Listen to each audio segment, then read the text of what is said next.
అవి వద్దమ్మా, అన్నీ వేస్ట్ అయ్యి. ఏంటమ్మా ముసిగేసి పడుకున్నావు? లేగో. రా, చదివావా?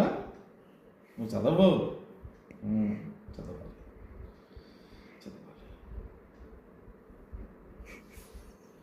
వైట్ బట్టలు వేసుకుంటాను, నల్ల బట్టలు వేసుకుని కూడా ఇచ్చేస్తాను. బల్ల ముసుగు లేకపోయినా పర్లేదు, ముసుగేసి పడుకుంటే ఓకే. మరి ఈరోజు రా, ఎటుకు వచ్చావు? నిద్ర వస్తుందా? సరే, చూసుకుందాం.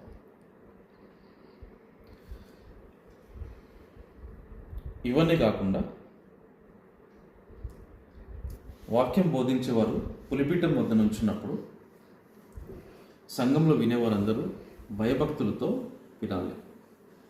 వాళ్ళకి భయభక్తులు వచ్చేలాగా ఉండాలంటే దేవుని ఆత్మ సంఘంలో ఉండాలి. దేవుని ఆత్మ సంఘంలో ఉండాలంటే నువ్వు ఆత్మచేత నడిపింపబడాలి. అలా కాకుండా ఒక రెఫరెన్స్ నుంచి ఇంకో రెఫరెన్స్కి వెళ్ళడానికి అది నువ్వు వేస్ట్ మాటలు, టైం వేస్ట్ అయిపోతుందంటే ఇంకేం ఉపయోగం? బైబిల్ పట్టుకుని వాక్యం చెప్పడం. లెంట్ డేస్ని తీసేసి బతకని ముచ్చట్లను పెట్టుకో. సరదాగా నడిపించేద్దాం ఇలా చెప్పకుండా స్ట్రిక్ట్గా పెట్టాలి, స్ట్రిక్ట్గా బోధించాలి అని నువ్వు అనుకుంటే సరిపోదు. అసలు స్ట్రిక్ట్గా నువ్వు ఉన్నావు, ఎవరు వచ్చినా నడిపిస్తాను, ఏదొచ్చినా నడిపిస్తాను అన్నట్టు మారిపోయావు. టిప్ టాప్గా రెడీ అయ్యి ఇన్షర్ట్ చేసుకుని పైన కూర్చుని ప్రార్థన చేసి బల్లకు సిద్ధపడవు. ఇదా బల్లకు సిద్ధపడేది? బల్ల ఎలా చేసేవారు అసలు గుర్తులేదా? మర్చిపోయారా మొత్తం? లేకపోతే చేంజ్ అవ్వరా? ఇది దేవుడి పనిలో బల్ల, ఆరాధన, ప్రార్థన, దీంట్లో చేంజ్ అవ్వరేంటి? నువ్వు మెయిన్ దేవుడి విషయమే చేంజ్ ఓవర్ చేసినప్పుడు ఇంకా నీ లైఫ్ చేంజ్ ఓవర్ ఏమవుతుంది? విశ్వాసుల లైఫ్ ఏం చేంజ్ అవుతుంది? ఎక్కడ వేసిన గొంగలు అక్కడే అన్నట్టుగా ఇదే తంతు. బైబిల్ వాక్యం బోధించేటప్పుడు దాంట్లో చిన్న వర్స్, దాంట్లో చిన్న వచనాలు కానీ ఏదన్నా సరే తోచినట్టుగా మాట్లాడితే మాత్రం ఇలా చూస్తూనే ఊరుకో, ఖండిస్తూనే ఉంటాను. తల్లిని మర్చిపోయాడు, తల్లిదండ్రులు మర్చిపోతారు. వాక్యంలో ఉన్నది వర్స్ ఏంటి, చెప్పేదేంటి? అంటే తల్లి ఒళ్ళో ఉన్నప్పటి నుంచే నమ్మిక పుట్టించావు అని వర్స్ ఉంటుంది. దాన్ని ఏ విధంగా బోధించవచ్చు? ఎవరు తల్లిని వదిలేశారు, తల్లి ఎవరిని వదిలేసింది, లేదా తండ్రి ఎవరిని వదిలేశారు, ఇవన్నీ అందరికీ తెలిసే రోజులు ఇంకా దగ్గరలో ఉన్నాయి. పర్సనల్ అటాక్లు వాక్యాన్ని పట్టుకుని పర్సనల్ అటాక్లు చేయకు. నమ్మిక పుట్టించిన దేవుడు, తల్లి మీదే నమ్మిక పుట్టించిన దేవుడు చిన్నప్పుడు బేబీగా ఉన్నప్పుడు ఎలాగైతే నమ్మకం వచ్చిందో, దేవుడు పట్ల నమ్మకం, దేవుడిలో నమ్మకం, దేవుడి యందు విశ్వాసం, ఇది కదా బిడ్డకి నేర్పించాల్సింది తల్లి. ఇది కదా చిన్నప్పటి నుంచి బోధించాల్సింది. ఇవి అంటే పిల్లలు లేదా పెద్దగా అవుతున్న వాళ్ళకి ఏ వేలో తీసుకెళ్ళాలి, ఒక వాక్యాన్ని ఎలా చెప్పి వాళ్ళని ఆత్మీయంగా బిల్డప్ చేయాలి అనేది ప్రతి వర్షం నుంచి తీసి బిల్డప్ చేయొచ్చు. ఆత్మీయని నడిపిస్తుంది. ఆ వచనానికి ఏ మర్మం ఉంది, ఆ మర్మం నువ్వు అర్థం చేసుకోగలవా లేదా? అలా కాకుండా ఒక వచనం పట్టుకుని పర్సనల్ అటాక్, ఎవరైతే మైండ్లో ఉన్నారో వాళ్ళ మీద పర్సనల్ అటాక్. ఇంకా చాలా తీసావు. అవన్నీ నేను చెప్పదలుచుకోవట్లేదు. అవన్నీ ఎక్కడ చెప్పాలో ఎలా చెప్పాలో అలాగే చెప్తాను. నేనుగా చెప్పేది అయినా ఆల్రెడీ చాలాసార్లు చెప్పాను, దేవుడే చెప్తాడు సమాధానం. ఇంకోటి, దావీదు రాసిన కీర్తన ఏ పాట పాడాడో, ఏ రాగం మీద పాడాడో నాకు తెలియదు. మనం పాటలు పాడతాం, కొన్ని పాడకూడదు. ఏవి పాడకూడదు? ఏవి పాడకూడదు? ఏవి పాడాలి? దావీదు రాసిన కీర్తన, దావీదు పాడిన రాగము మనకు తెలియకపోవచ్చు. ఆ కీర్తన అంతా వేదన కీర్తన అని చెప్పి ఉన్నావు. ఏ పరంగా వేదన ఉందాడు, ఏ పరంగా నువ్వు వేదన ఉండకుండా ఉండు అని విశ్వాసికి చెప్పకుండా ఉండేది పోయి సొంత కుటుంబాలనే వేధిస్తున్నావు. సొంత కుటుంబాలనే కాదు, సొంత కొడుకుని. అంటే అదొక ప్యాటర్న్ అయిపోయింది. అండ్ నాకు తెలిసి నేను ఎక్కడా చూడలేదు, బిడ్డలు తప్పు చేసిన తల్లిదండ్రులు ఎక్కడా వదలరు, ఏ పరిస్థితులైనా సరే. ఇంకా దాని గురించి మాట్లాడి నాకు విసుగు వచ్చేసింది. నేను అనుకుని కూడా విసుగు వచ్చేసింది. ఏనాడైతే అంధకార స్థితిలో నేను నా కుటుంబం ఒంటరిగా ఉన్నామో ఆ రోజే డిసైడ్ అయిపోయాను. నేను నా కుటుంబం చెయ్యి ఎవరైతే పట్టుకుని లేపారో ఆ పరమదేవుడిని తప్ప ఇంకెవ్వరి వైపు చూడకూడదు. ఏ మనిషిని నమ్మద్దు, అది తల్లైనా తండ్రైనా ఎవరైనా సరే. ఈ పాయింట్ పక్కన పెడితే ఇవన్నీ వేస్ట్ మాటలు అని నేను తీసేయలేను. ఇవి మెయిన్ పాయింట్లు. రెఫరెన్స్ తీయకుండా టైం వేస్ట్ అనుకున్నప్పుడు ఇంక పెట్టేందుకు, ప్రేయర్స్ పెట్టేందుకు? ఆవిడ చదివేయడం, నువ్వు చదివేయడం, దాని అర్థం నీ ఇష్టం, దాని పరమార్థం వాళ్ళ ఇష్టం. అసలు మర్మం ఎవరికి అవసరం లేదు. చదవడం, రీడ్ దే రైట్, ఇంతే.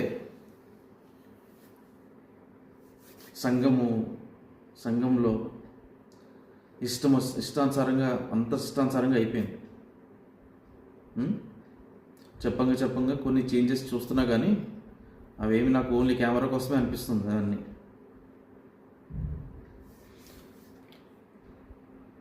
మారేమంటే కాలు మీద కాలు వేసుకోవడం తీసేసావు, బైబిల్ మీద పెట్టుకోలేదు. ప్రవర్తన గురించి మాట్లాడుతున్నావు. ఎవరి ప్రవర్తన ఎలా ఉందో దేవుడు అన్నీ చూస్తాడు. సంఘంలో ప్రవర్తించే ప్రవర్తన కూడా దేవుడు చూస్తాడు.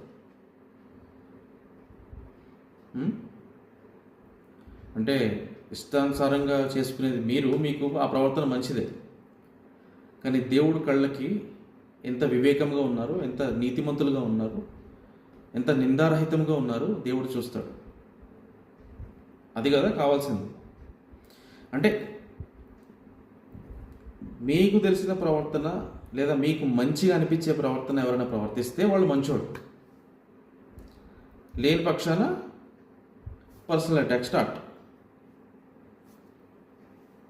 ఒక పాస్టర్ అయి ఉండి నువ్వు మారి విశ్వాసులు మారుస్తావని అనుకుంటున్నావు. ఇలా కొనసాగితే ఇంకా డోస్ పెరుగుతూనే ఉంటుంది. వాక్యంలోంచి తీసి మాట్లాడతాను నేను, అల్లాటప్పగా నా ఒపీనియన్స్ మాట్లాడను. వాక్యం తీసి ఇష్టానుసారంగా నువ్వు ఏదైతే మాట్లాడుతున్నావో అలా నేను మాట్లాడను. ఆ తప్పుకి ఖండిస్తూ వాక్యంలోంచి చూపించి ఇగో ఇది ఇలా ఉండు అని చెప్తాను. అయినా ఉపవాస ప్రార్థనలు అంటున్నాను కానీ ఉపవాసమేం కాదు. ఇంటికి వెళ్ళి అన్నం తినేసి ట్యాబ్లెట్ వేసుకోవాలి ఎలాగో. ఈ ఉపవాస ప్రార్థన అనేది లైవ్ పెట్టాలంటే మరి అక్కడ రాయాలి కదా. తెలుగులో రాస్తే మళ్ళీ తగ్గిపోతారు.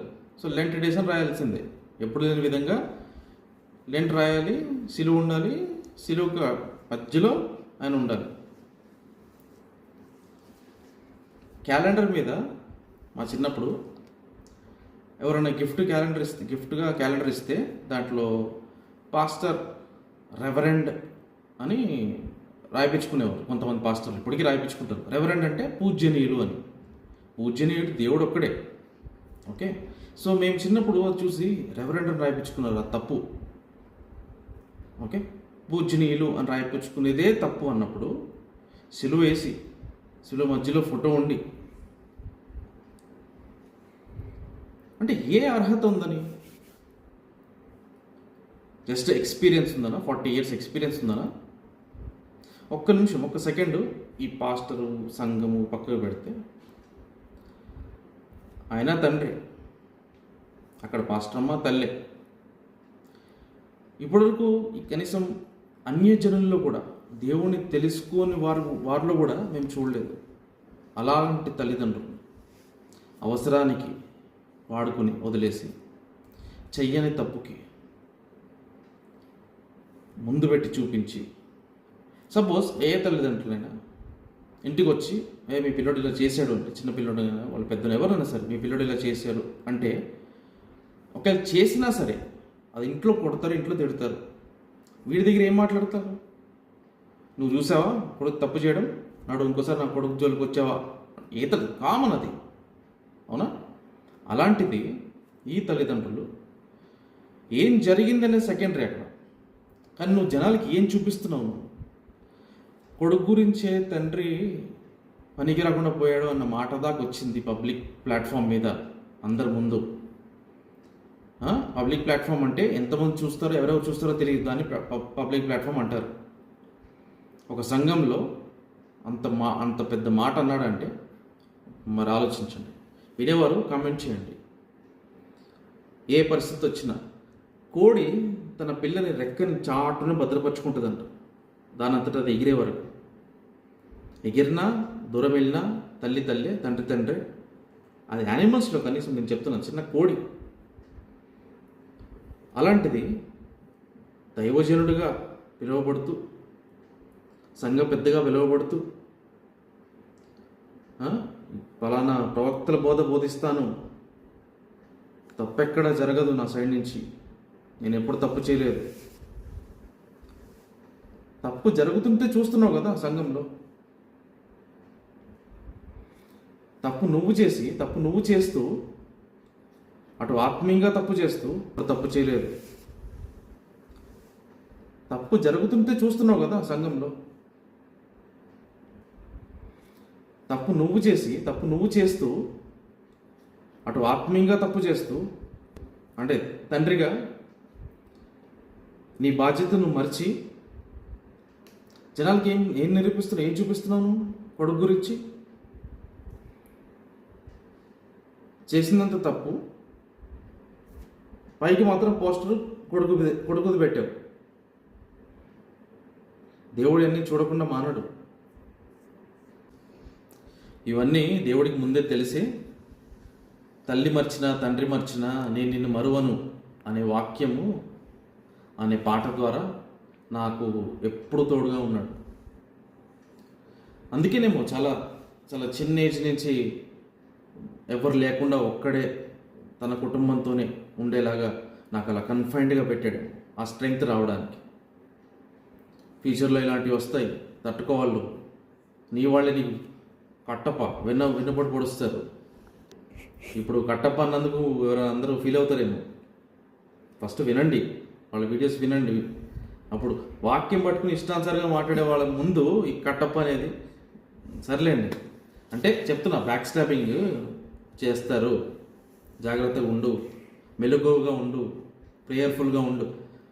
ఒకప్పుడు చాలా నార్మల్గా ప్రేయర్ చేసుకుని ఉండే, దేవా ఈ పని అయిపోయి బయటకు వెళ్తున్నాను స్తోత్రం, ఇలా ఉండేది. తర్వాత కష్టాలు మీద బాగా ఇట్లా గుద్దినట్టు గుద్ది లోపల బలపడ్డాను నేను విశ్వాసంలో. నా కుటుంబం బలపడింది. చెప్పుకుంటా పోతే చాలా పెద్ద సాక్ష్యం. మెయిన్ ఏం చెప్తున్నానంటే, ఇప్పుడు ఏదైతే ఫేక్ పాస్టర్ ఉన్నాడో, Lent days pastor, palm Sunday pastor, వాళ్ళ చెంచగాళ్ళు అంటే సంఘస్థులు, మెయిన్ పీపుల్, అందరిని అంటలేను, క్యాప్చర్డ్ పీపుల్.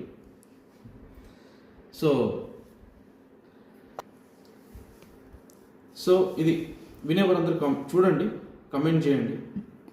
ఇంకొకటి, ఎవరి గురించి అయితే చెప్తున్నానో వాళ్ళు ఫేక్ ఐడీలు క్రియేట్ చేసి లేదా ఎవరికో చెప్పించి కామెంట్లు పెట్టిస్తున్నారు. ఓకే ఫైన్, పెట్టించండి, మీరు ఎంతమందినైనా పెట్టించండి.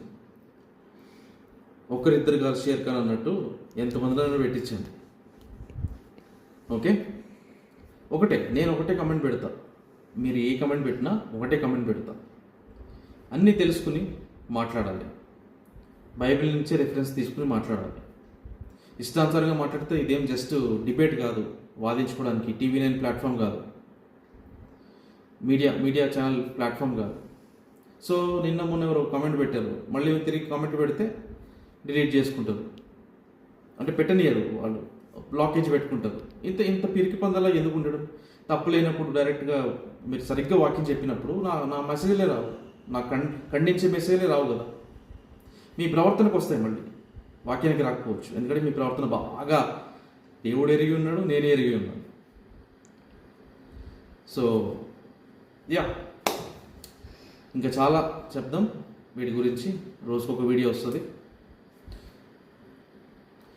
ఇంకా రేపేం వీడియో వస్తుందో చూద్దాం. రేపేం మాట్లాడతాడో, రేపేం చెత్త ఏరడం గురించి అంటాడో, పెంటేరం గురించి అంటాడో చూద్దాం. అండ్ చూస్తూనే ఉండండి unfiltered truth, get good knowledge.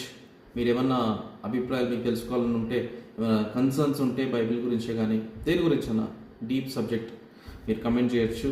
Will discuss and keep praying. Shalom.